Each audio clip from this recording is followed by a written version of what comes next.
Thousands of Georgia restaurants are still waiting for the financial help they need to stay open. During her visit to Atlanta this week, the head of the Small Business Administration vowed that the Biden administration is doing all it can to help these restaurants out. Jerry Carnes talked to the administrator of the Small Business Association and is here to explain what she had to say. Good morning, Jerry.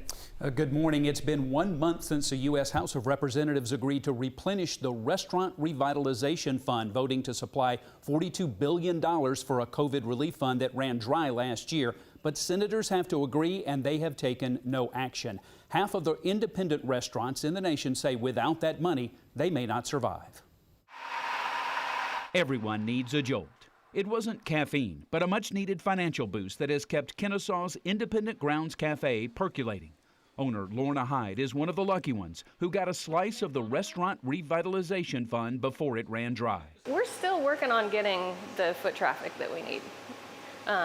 And if there was additional funding right now, we would jump on it. A survey by the National Association of Independent Businesses found nearly half of the restaurant owners questioned feel they won't survive the next 6 months unless Congress replenishes the Revitalization Fund. 2/3 of those owners say they need a financial boost to pay rent, utilities, and suppliers.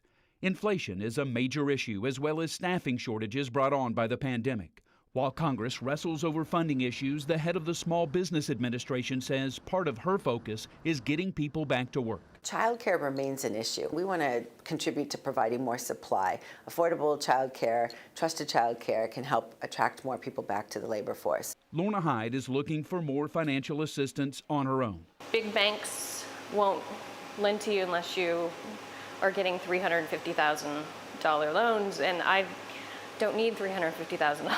She's survived the pandemic and a move that closed her business for several months. Now she's looking for ways to turn months of survival into years.